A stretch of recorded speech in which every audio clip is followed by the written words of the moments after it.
नमस्कार बंधुरा आमार चैनेले स्वागत। आमी एकटा दारुण सारप्राइज देबो आजके।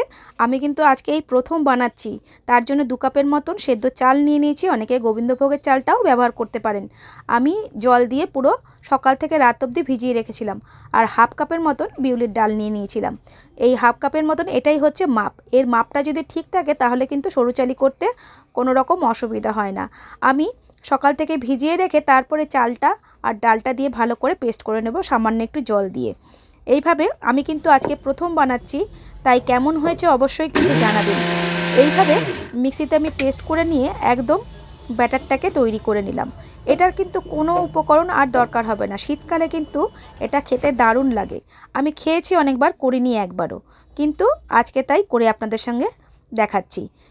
এই দেখুন কতটা পাতলা হয়েছে। এটাকে কিন্তু আরও পাতলা করতে হবে। আমি 2 কাপের মতন জল এটাকে ব্যবহার করব। প্রথমে 1 কাপ আমি দিয়ে দিয়েছি, তারপরে আমি অল্প অল্প করে জলটাকে মেশাবো। এইভাবে অল্প অল্প করে জলটাকে মিশিয়ে আমি ব্যাটারটাকে পুরো তৈরি করব। আর সামান্য একটু নুন দিয়ে দেব। কোনো রকম বেশি খরচ ছাড়াই কিন্তু এটা চট করে তৈরি হয়ে যায়। আর ফ্রাইং প্যানের মধ্যে সামান্য একটু সাদা তেল আমি গরম করে নিলাম। আমি কাঁচা তেলটা আর ব্যবহার করলাম না। আর আলু ব্রাশটা কি জানেন? আলুটাকে পেছন দিক থেকে একটু কেটে কাঁটা চামচ দিয়ে এইভাবে করলে পরে আলু ব্রাশ হয়ে যাবে।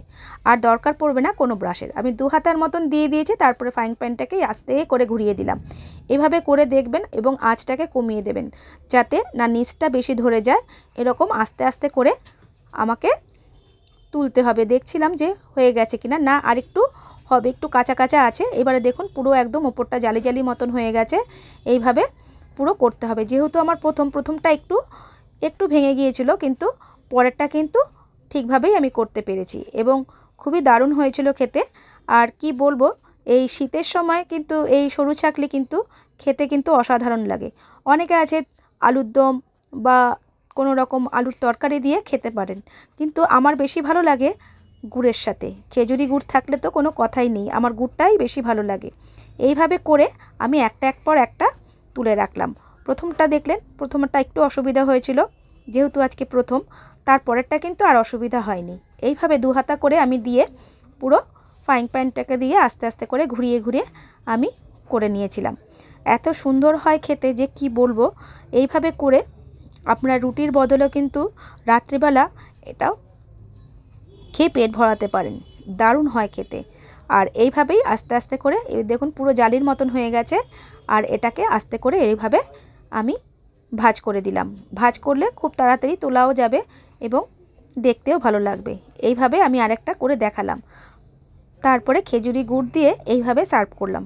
কারা কারা আমার মতন এরকম গুড় দিয়ে খেতে ভালোবাসেন অবশ্যই কমেন্টের মাধ্যমে জানাবেন। আর ভালো লাগলে বন্ধুদের সঙ্গে একটু শেয়ার করুন, লাইক করুন, কমেন্ট করুন। সবাই ভালো থাকুন, সুস্থ থাকুন। আমি আরও নতুন নতুন ভিডিও আপনাদের কাছে নিয়ে আসব। অবশ্যই জানাবেন যে কেমন লাগছে ভিডিওগুলো। যদি কিছু অসুবিধা হয় অবশ্যই জানাবেন। একটা লাইক কমেন্টের জন্য কিন্তু কোনো রকম কারো ক্ষতি হয় না। আমি ছিঁড়ে দেখাচ্ছি এবং কতটা নরম হয়েছে, আর খেতে তো অসাধারণ হয়েছিল। এইভাবে করে আমি একটু গুড় দিয়ে খেয়ে দেখাচ্ছি। এত সুন্দর হয়েছিল কি যে কি বলবো। আমার শাশুড়ি বলছিল যে পড়না আরেকদিন করিস। তাহলে আজকের মতন ধন্যবাদ।